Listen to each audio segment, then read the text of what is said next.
one of the most vibrant and dynamic economic engines here in the region, and that's Diamond, where we are about 500 co-workers, employees, represented by Teamsters and others, that have dynamically worked their way through this pandemic.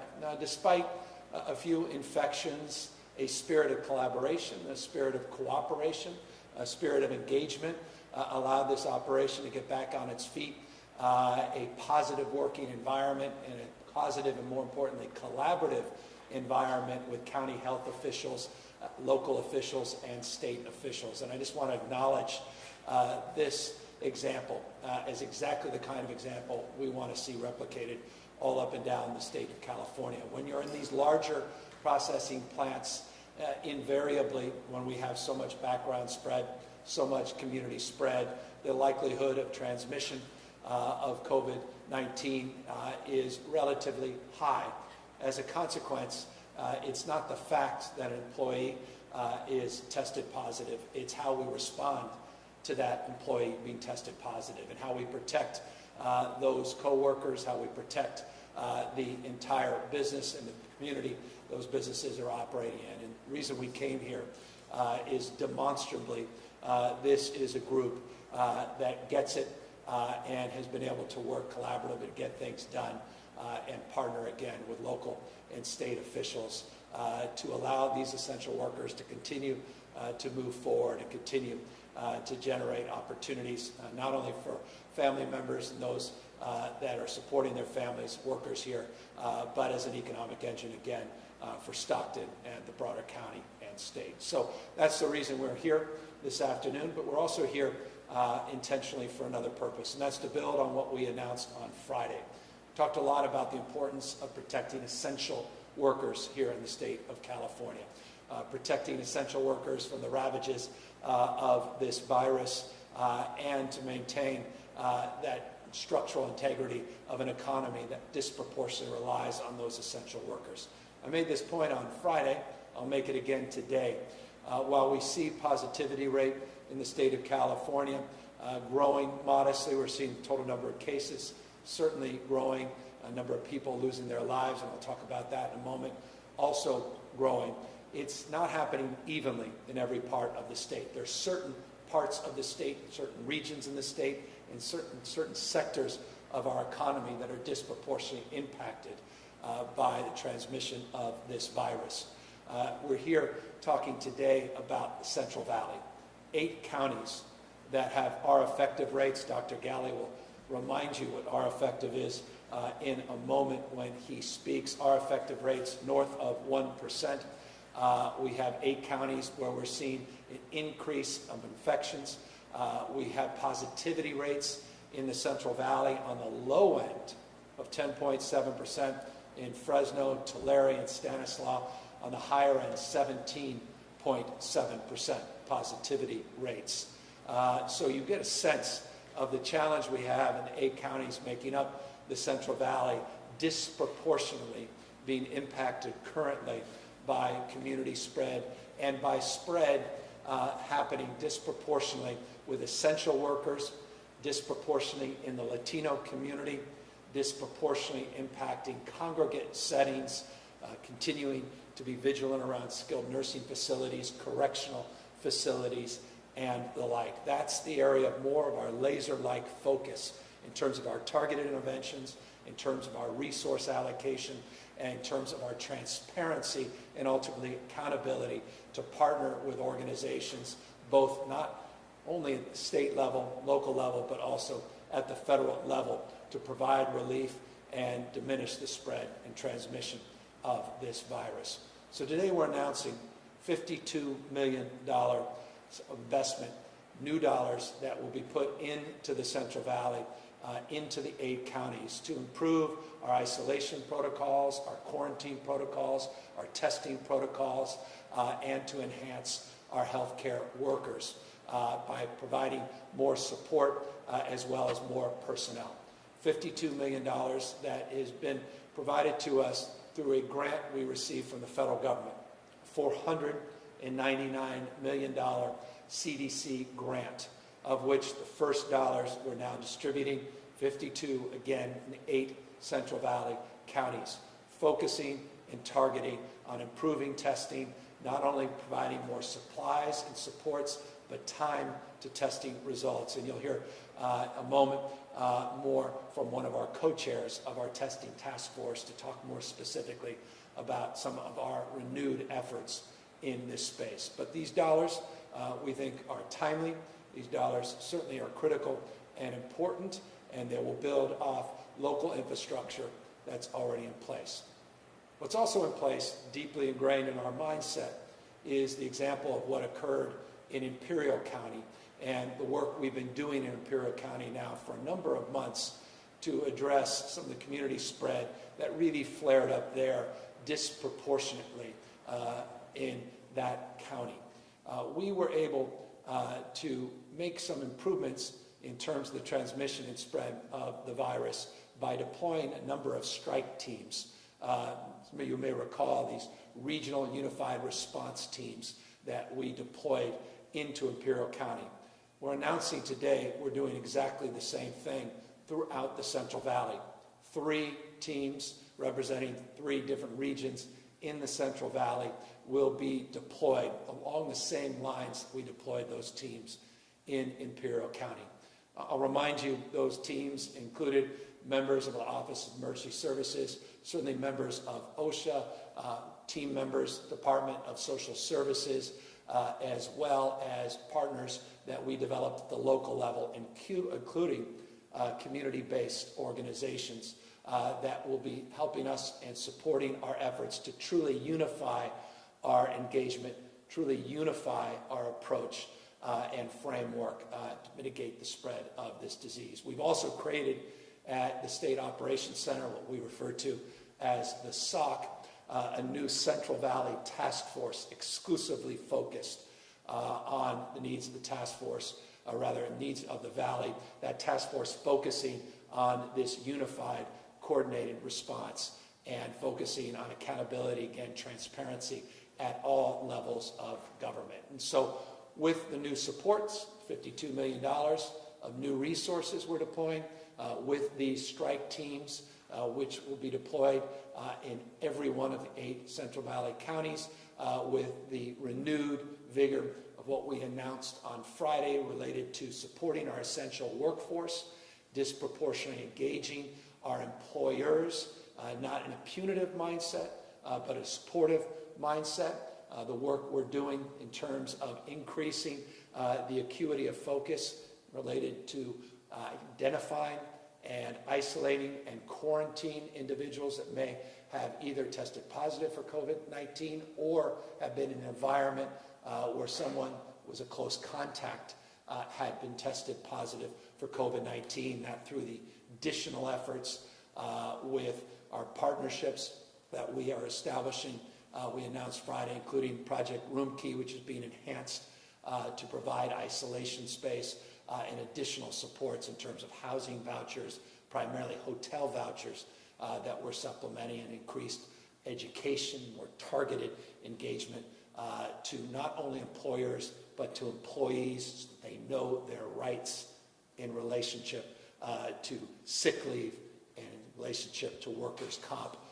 We think we are in a better position this week in terms of these efforts. And so that's the purpose of today's announcement. And Dr. Galley will come up in a moment and fill in a little bit on the details and some more specificity related to these efforts as well. Let me, though, first briefly update you on what occurred over the weekend, update you on the numbers since we last had the opportunity to engage on Friday. The positivity rates in the state of California over a 14-day period are at 7.5%. Left you on Friday, we were at 7.5%. They're holding relatively strong, up 5% over a 14-day cohort. So we've been ranging from 7.4 to 7.5 over a 14-day period. I, again, remind you that's in the aggregate. And the data that I just presented you related to the Central Valley shows a different picture here in the Valley compared to the state of California. Remember, 10.7% In Fresno, 17.7%, Tulare and Stanislaus, 7.5%, however, statewide.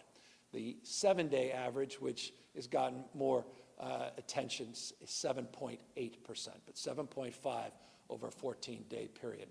Hospitalization numbers, as well as ICU admissions, are increasing, but at a more modest pace than we saw 2 and 3 weeks ago. You may recall hospitalization rates in the state of California when we announced a 50% growth over a 14-day period raised obvious alarm bells. Over a 14-day period, we have seen that hospitalization rate now, in the announcement, today's numbers, increase 3%. So from 50 to 3%. I left you on Friday, that 14-day hospitalization rate was at 9%. As it relates to ICUs, you may recall hospitalizations were up 50% a few weeks back over a 2-week period. ICUs were up 39% a few weeks back over a 14-day period. The numbers we have out today are 14-day numbers related to ICUs have increased 7%. So from 39 to 7 on ICUs, from 50 down to 3% on the hospitalization. So again, we're seeing a growth rate, but we're seeing a modification, a decline in the rate of growth. It is not where we need to be, but it's progress indeed, but more progress needs to be made. And again, our efforts, our focus are really to target those efforts in areas that are hotspots, Central Valley and Southern California, particularly Los Angeles region, as, again, focus of a disproportionate amount of our efforts. By the way, on Friday, for what it's worth, the 14-day on ICUs was at 11%, again, down to 7% today on Monday. Related to the total number of positive cases here in the state of California, we have averaged, and I again caution looking at daily stats, both in terms of deaths and daily stats in terms of positives, because it doesn't always give you a real picture. We can run with headlines based upon data that appears relatively low, some that appears relatively high, and that's why we prefer the 7-day number. Our 7-day total number of positive cases is averaging 9,859 cases, 9,859 cases over a 7-day period. Number of deaths over a 7-day period has increased from 91, the previous 7-day cohort. The last 7 days, our average number of deaths, tragically, is 109. So the total number of deaths is certainly beginning to increase. Don't be misled. The numbers that we're announcing today are just 29 deaths. And I don't say just, because I am not naive about every one of those deaths being a loved one's lives lost and a family completely torn apart. And so our hearts go out to every one of those families. But 29 is today's reported number, but the 7-day average masks 109 average deaths per day. And I remind you, what more evidence do you need than that of how deadly this disease continues to be, how deadly this disease continues to be. For them that some that say otherwise, these points of data and all of the pain and suffering these family members are going through is testament to a different reality. And please, let's wake up to that reality. Tests continue to rise in this state. Total number of people tested positive continues to rise in this state, and number of lives lost continues now to rise again, a trend line we've seen over the last few weeks, 109 average lives lost on a daily basis because of COVID-19. We tested 128,000 people yesterday, and we saw our total number of tests, those tested positive, just shy of 7,000. I think it was 6,891 to be exact, tested positive yesterday. Again, a positivity rate over a 14-day period at 7.5%.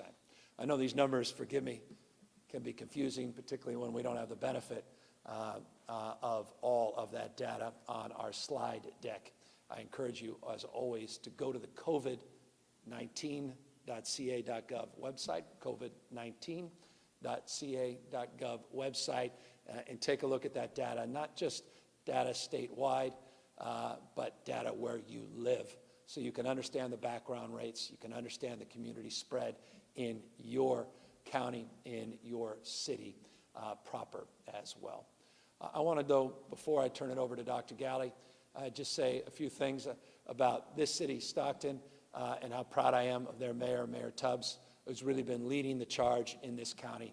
We're in a county that is struggling with an increase in the rate of infections and transmissions. A county, Stockton's in a county that is being challenged currently by staffing pressure in its hospital system, increase in the total number of cases in its ICUs, and that's why, because of Mayor Tubbs' leadership, because of his forthrightness, his willingness to really lead in many respects in this region, this is a part of the state where we have been able to get the support of the federal government and bring in these Department of Defense ICU healthcare teams. We now have 5 of the 8 teams. Those are the 190 personnel we got from the federal government that have come into the Central Valley, and notably, one of those teams is right here. And I want to just thank Mayor Tubbs for his leadership and for his demonstrable commitment that constantly is reminding all of us that good enough never is. And so we remain vigilant. We're trying to help decompress some of the stress within the hospital system with additional personnel. We recognize more personnel needs to be forthcoming. That's why it's important to note that $52 million commitment that we're announcing here today.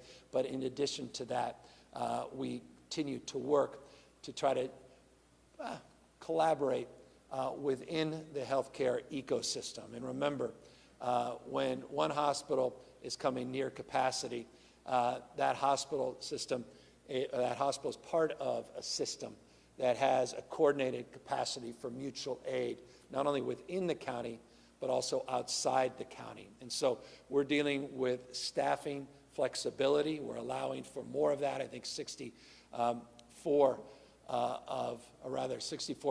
the 45 hospitals in the Central Valley have requested some flexibility on staffing. We're doing that to address some of the staffing anxiety, but we're also supplementing through some of the DOD personnel as well as Health Corps personnel, in addition to these strike teams that we've assembled that have many, many agency stripes, many that I referenced just a few moments ago. So, essential workers, a focus that really needs to be made on the Latino community, continue to do more and better to raise awareness and to educate young people. That cohort, 18 to 49, continues to see a disproportionate rate of growth in terms of infections and transmissions. And a reminder, before Dr. Galley comes up, as always, of the power and potency of this non-pharmaceutical intervention, wearing a face covering and a mask. We've been doing a lot of research, a lot of surveys, and in many respects, could just be anecdotal. While people have done, I think, a very good job, not universally, but disproportionately a very good job in their workplace environment, wearing the masks, what tends to happen is we are also letting down our guard, not just at our workplace during breaks, during lunch, perhaps before and after work, but we're also seeing people that may be very, very vigilant in terms of face coverings at work, not be as vigilant when they're home with friends and family.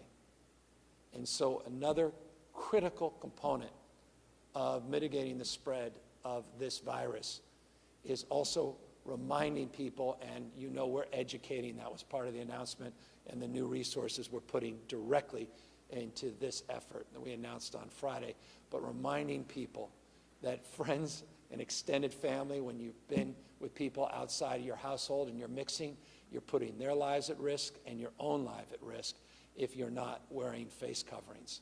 And so, having just come through the weekend, that may have been you this weekend, where you're doing a great job today at work, but you may not have been as aggressive when Aunt Cindy came over and you hadn't seen her in 6 or so months, and she came right over as she always does and gave you a big hug and kiss without a mask on. And I know how difficult that is for all of us, and we're not going to blame anybody for that, particularly Aunt Cindy, for her expression of love and passion.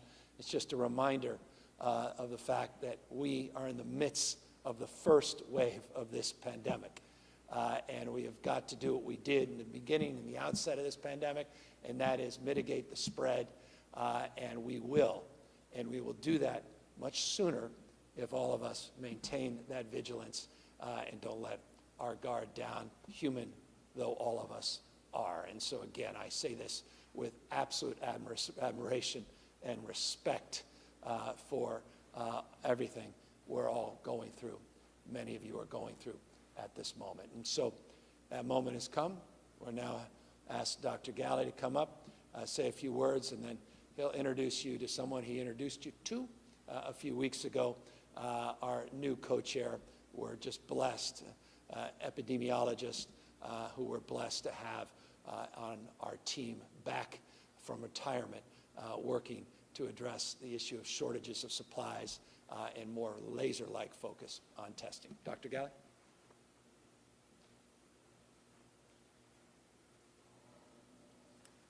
Thank you, Governor, and it's great to be here today in Stockton.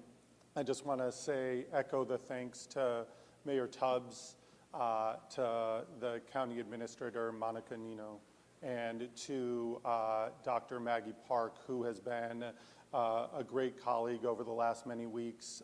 She's the local health officer here in San Joaquin County, who I know many of you are familiar with here locally, and just really working hand in hand across a number of tremendous public health leaders in the state who are trying to keep the drumbeat going on how we keep transmission low in our communities. We're here today in the Central Valley for reasons the governor already laid out. We are seeing top-level, high-level transmission rates, test positivity rates as high as 18% in some of the counties. We're seeing an inordinate number of cases across many of the 8 counties in the Central Valley that reach between 250 persons infected per 100,000 over 14 days, all the way north of 450. We've seen our effectives. Remember, that's the number of individuals who will become infected by any one person who's infected now. So it's really a measure of transmission rates. We see those increasing, and above 1, some as high as 1.4, which tells us we have a great deal of work to do to get transmission rates down here in the Central Valley. As the governor mentioned, the hospital beds as well as the ICUs in the 45 hospitals in the 8 counties here in the Central Valley are feeling the pressure. Some of the regular hospital beds that we depend on for everyday care are filled up with COVID patients to the rate of 65%. Same thing in the ICU beds. Some of the smaller hospitals, their ICUs, small and mighty and important to the community. Some of those, 65% of the patients today in those beds are COVID positive.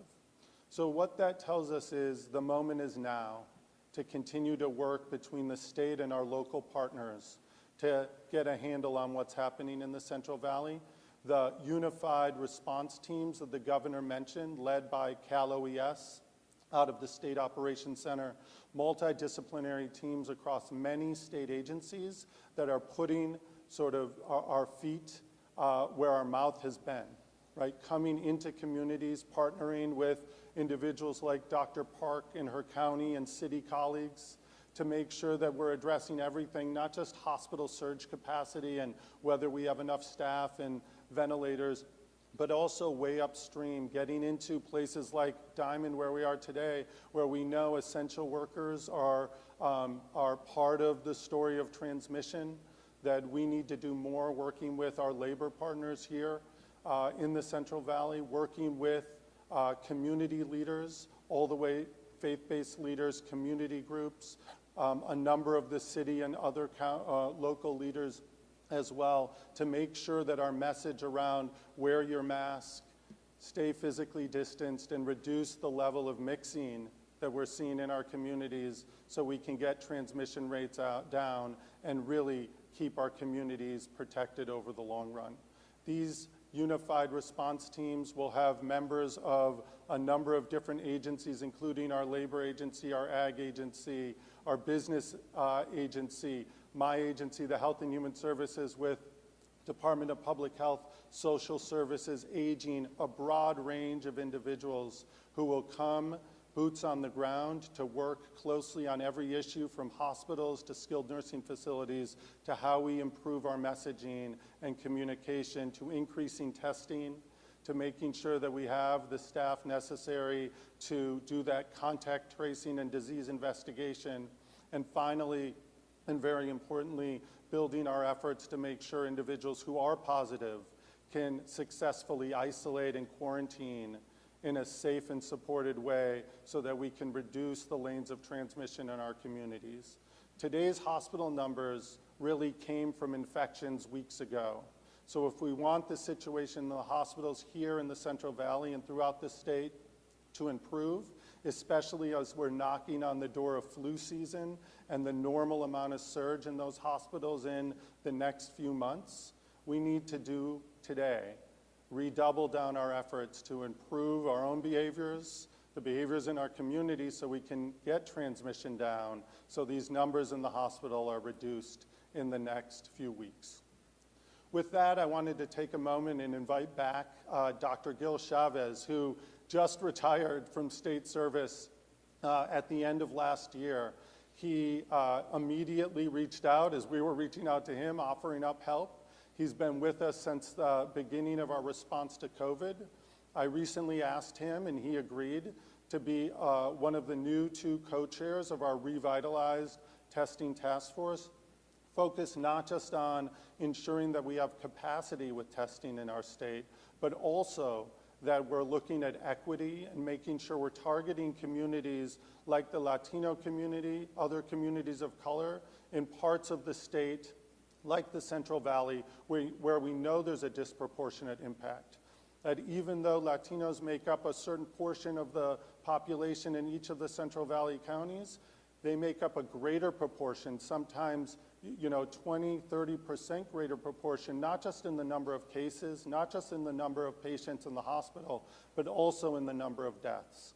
So making sure that we're communicating clearly and concisely around messages that can reduce transmission, as well as ensuring that testing is in high quality and high amount within the Central Valley. So it's with great pleasure that I invite Dr. Gil Chavez to the podium to share a few words, not just about testing and the testing task force effort, but just what we need to be doing as a community at large to reduce transmission as we continue our battle against COVID across California. Dr. Chavez? Thank you, Dr. Galley. Thank you, Governor Newsom. I actually am going to switch gears and make my presentation in Spanish, if you don't mind. I am here today con una preocupación profunda sobre nuestra comunidad latina con respecto a la infección del coronavirus.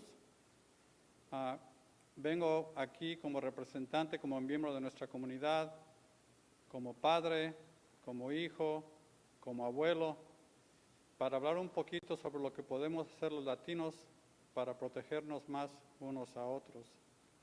Primero quiero agradecerle a la administración del gobernador por su interés tan profundo en nuestra comunidad y por la inversión que están haciendo de 52 millones de dólares en la zona en la que estamos ahora mismo del centro de California para tratar de combatir este problema más efectivamente.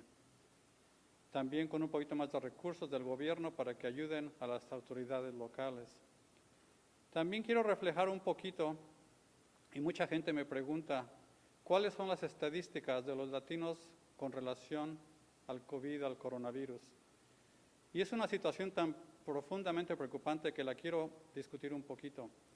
Cuando vemos las estadísticas a nivel estatal, vemos que los latinos comprenden casi el 45% de todas las muertes por coronavirus en el estado. Más importantemente, en algunos grupos por edad, la gente más joven, hay grupos que tienen casi el 70% de la muerte son en esos grupos de edad. También hay un mito de que dicen que la gente joven tiene infecciones del coronavirus muy leves y que no es gran problema. Les aseguro que en nuestra comunidad latina, las infecciones en la gente joven no son siempre triviales. Tenemos muchas infecciones en gente joven en edad reproductiva que resultan en la muerte. Entonces, este es un problema muy importante y muy profundo para nuestra comunidad. También quiero revisar un poquito, la gente me pregunta, doctor Chávez, ¿por qué es que los latinos estamos más afectados?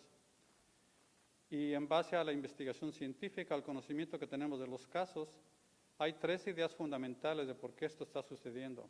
Primero, tenemos en la comunidad latina una gran proporción de enfermedades crónicas, sobre todo en la gente de edad avanzada, diabetes, hipertensión, obesidad y otras enfermedades que nos ponen a más alto riesgo de la infección y más alto riesgo de que nos enfermemos severamente si nos da la infección. Segundo, vivimos en situaciones familiares y personales que muchas veces aumentan el riesgo.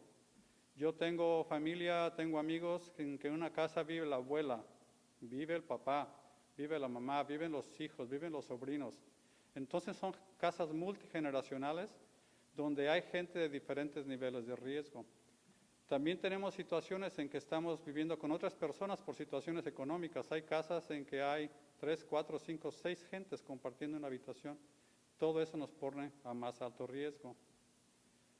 Y por último, tenemos la situación ocupacional. Los latinos estamos sobrerepresentados en los servicios esenciales que tienen que asistir para que la comunidad siga funcionando. Somos las personas que trabajamos en la agricultura, somos las personas que trabajamos en situaciones de apoyo a nivel de hospitales, a nivel de toda la comunidad. Somos la gente que prepara alimentos, somos la gente que conduce autobuses, entonces somos gente de muy alto riesgo en cuanto a exposiciones, porque no podemos estar en casa siempre encerrados, tenemos que salir a la calle. Entonces, por todo eso, los latinos tenemos un alto riesgo del coronavirus. Pero hay cosas que podemos hacer como comunidad para protegernos, muy, muy importante. Primero, hay que asegurarnos que vamos a practicar el distanciamiento físico y a usar el cubrebocas. Este cubrebocas que me ven, yo no me lo he quitado porque se ha convertido en mi mejor amigo. Yo no salgo de mi casa sin mi cubrecara, porque esto yo sé que me protege a mí y protege a otros miembros de la comunidad. Entonces yo quiero realmente recomendarle a la gente que siempre que salgan de su casa, siempre que no puedan practicar distancia física, se pongan un cubrecara, muy, muy importante. Segundo, el distanciamiento físico tan importante. Yo sé que es un poquito difícil siempre pensar en esto y practicarlo, pero a largo plazo reditúa mucho. Mi madre vive muy lejos de mí, ha estado enferma y yo no he podido ir a verla porque yo sé que es una persona mayor que si yo la voy a visitar viajando mucho, es posible que le introduzca un riesgo. Entonces, tanto extraño yo a mi madre, pero no voy a verla porque sé que la protejo por no ir a verla cuando no debo estar allá ahora con ella. Entonces, todo eso es importante que lo recordemos para protegernos no solamente uno a uno, pero a toda la comunidad. En segundo, asegurarnos que cuando vamos a trabajar, practicar todos los lineamientos de protección para estar asegurados de que no vamos a infectarnos e infectar a otros. Y cuando regresamos a casa, asegurarnos que nos vamos a usar buena higiene para limpiarnos las manos, para quitarnos todos los virus que podamos tener. Situaciones muy, muy importantes. Entonces yo quiero realmente hacer un llamado a la comunidad latina para que abordemos este tema realmente como comunidad. No es de protegernos uno a uno, sino protegernos unos a otros. Proteger la casa, proteger la familia, proteger a los amigos y proteger a la comunidad. Muchas gracias.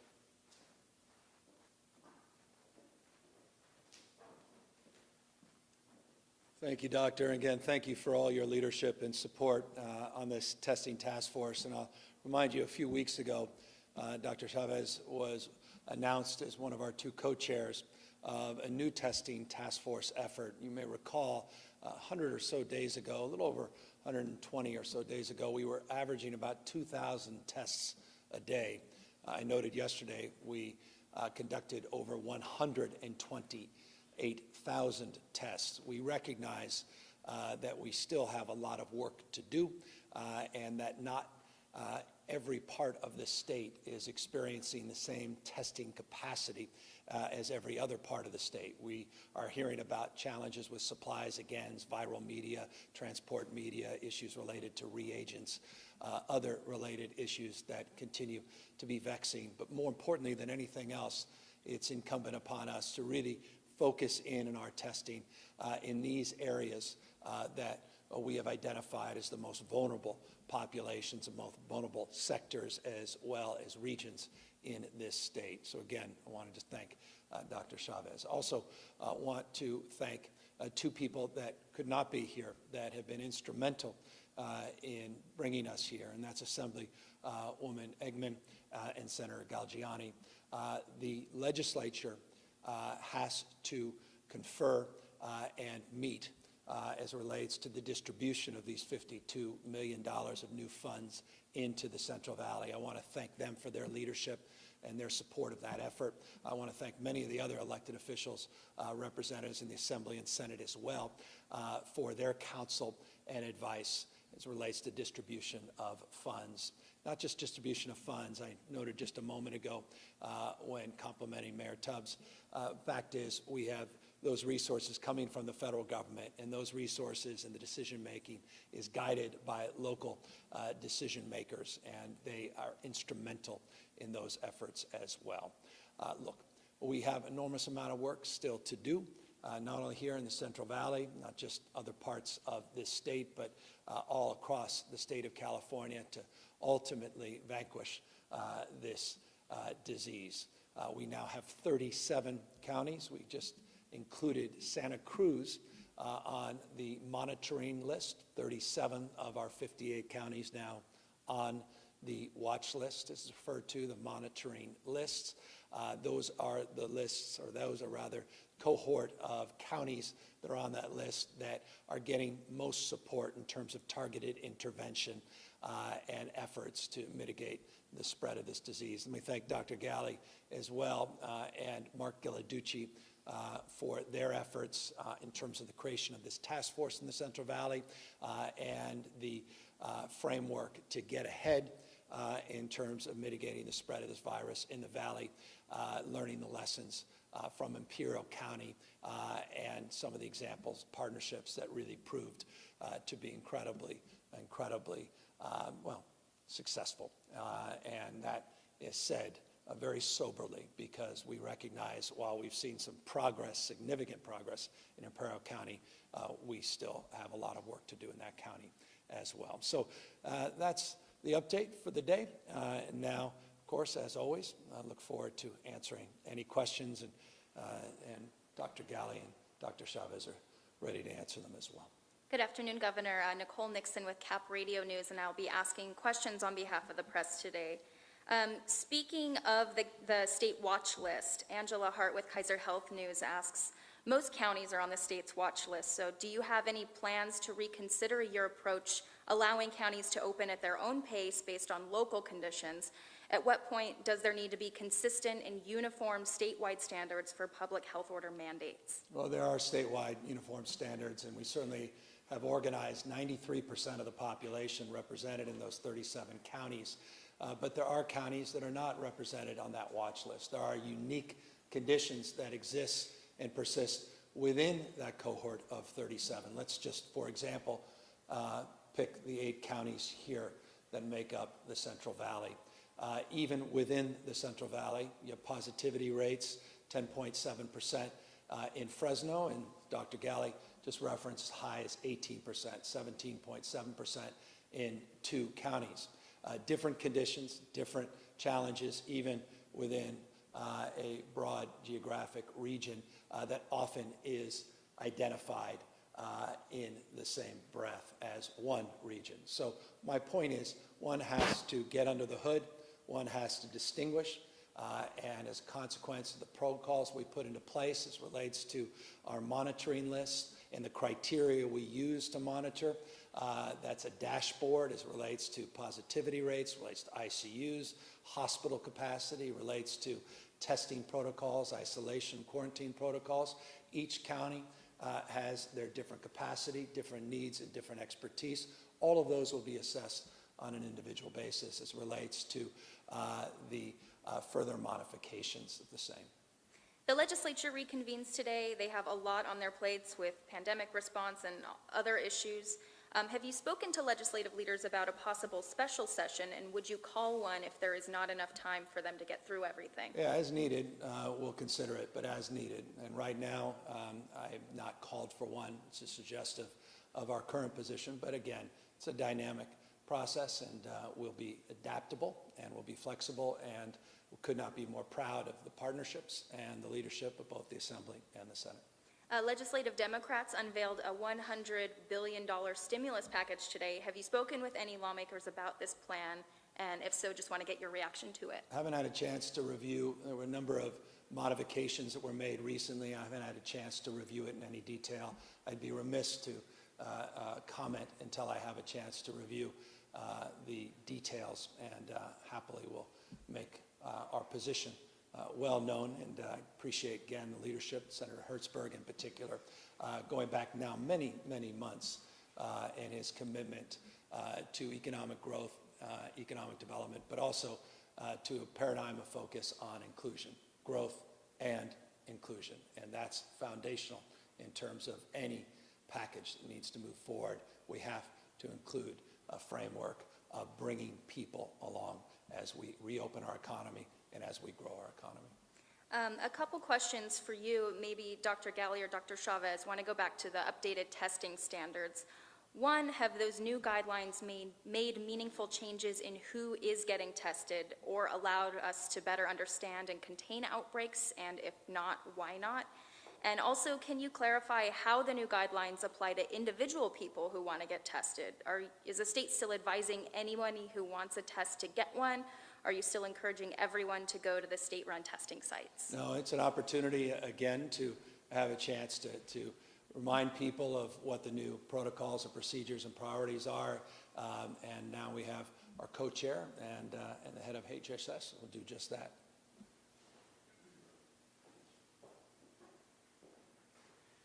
Thank you. That's an excellent question, and I want to review the fact that we issued those prioritization guidelines because we found at a time where there was testing constraints across the nation, and we felt that it was best to manage the testing capacity we have in California to achieve two goals. One, to support the clinical care of people and patients in hospitals, and secondly, to ensure that we continue to do our public health function of contact tracing, outbreak detection and control, and ensuring that people that need to provide vital services have access to testing. So that's why we issued those updated guidelines. And so that leads me to your second question, which is, are we at a point right now where we can say everybody that wants a test needs to get a test? The answer is not today. We need to prioritize the testing for those who need it the most and for public health purposes. As we continue to increase capacity, and we are doing that, as you see the numbers every week, they continue to increase. We have plans to increase them even more. Then we'll open up the testing to anybody who wants to get a test. But now we need to really use that for public health purposes.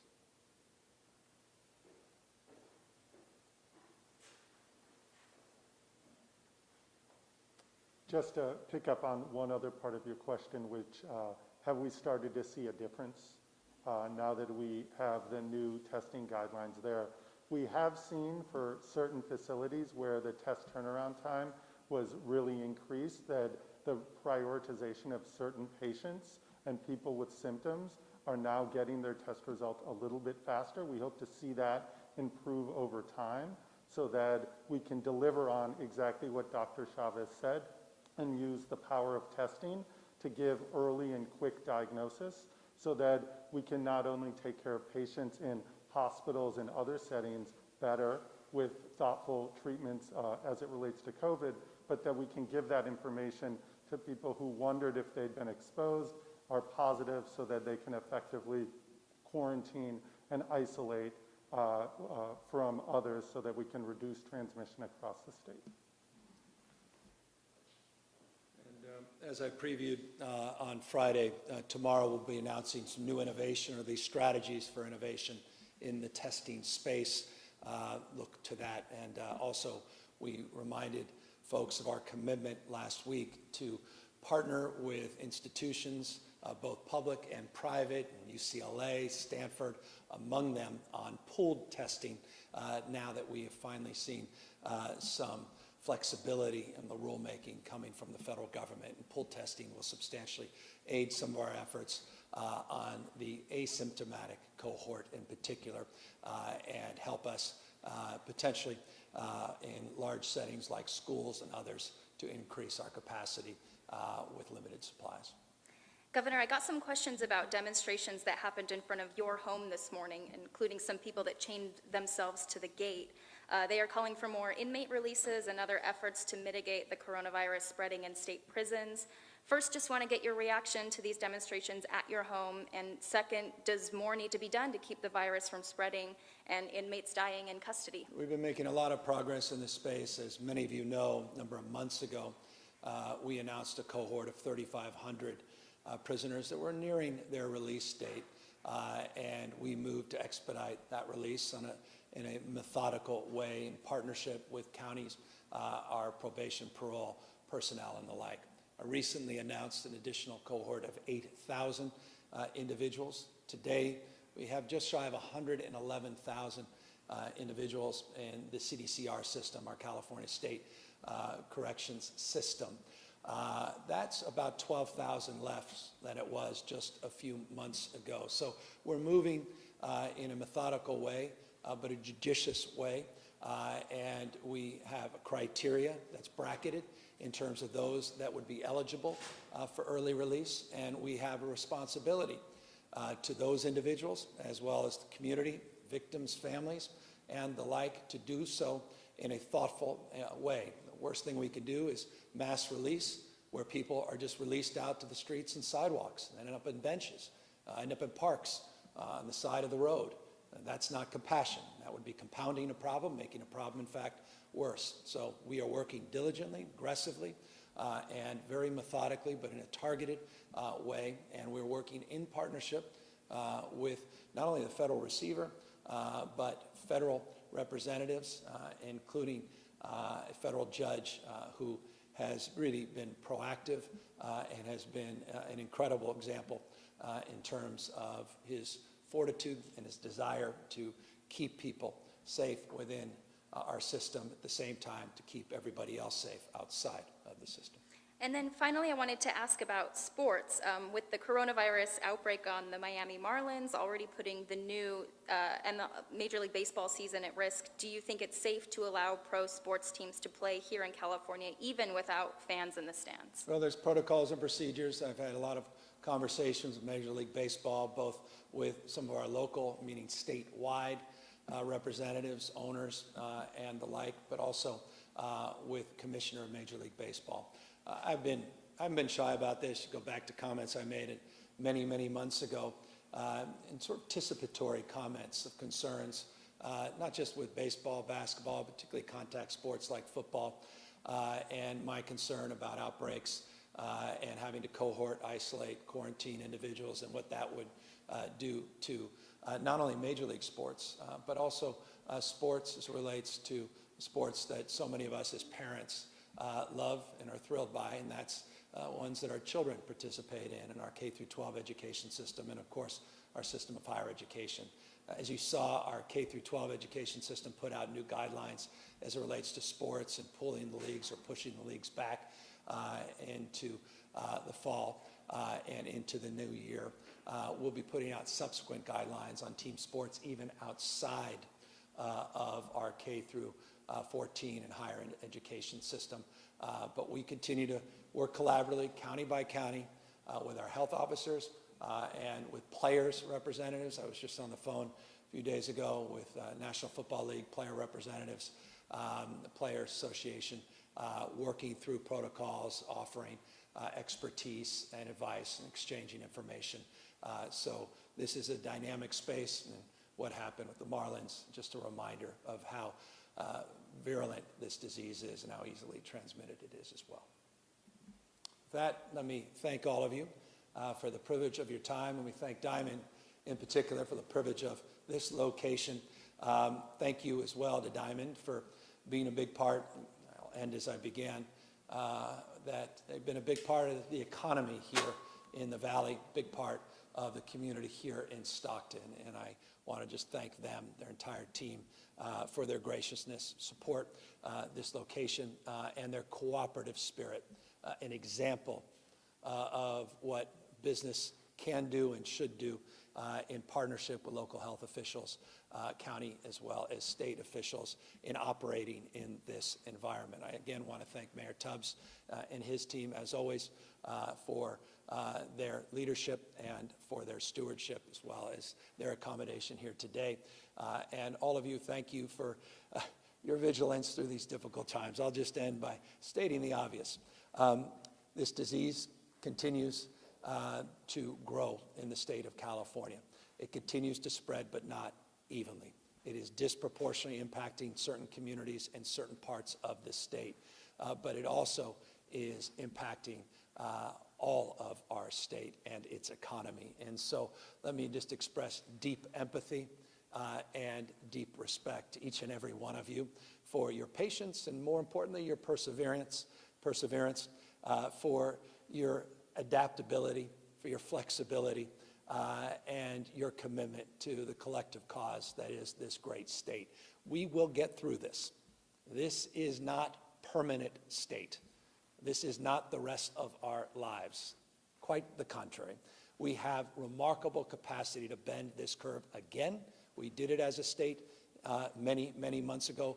We will do it again, and there are areas where we are seeing progress, and I noted those as it relates to the rate of growth beginning to diminish on hospitalizations and ICUs. But that, again, does not tell the entire picture, because in certain parts of the state, including where I am, we are seeing an increase, and that impact is profound, and it's precisely why we made the announcement we have here today. And so let me thank all of you for your continuation of the theme to wear face coverings, to practice the social distancing, the physical distancing. And please, in closing, again, I can't mandate anything. I can only help influence. Just to consider not only yourself, but your loved ones when you are with friends, when you are with extended families outside of your household. All that good work that you're doing at work, and when you're outdoors and you're going grocery shopping, bring that home as well, particularly when you're bringing other people to your homes, so that we can more quickly mitigate the spread and transmission of this disease. We'll get there together, and we'll get out on the other side more capable than you could ever imagine as a state, and I believe this as a nation. So let us continue that cause collectively, and let me thank you from the bottom of my heart for everything you've done to date and your perseverance and your persistence to get us through this. Take care, everybody.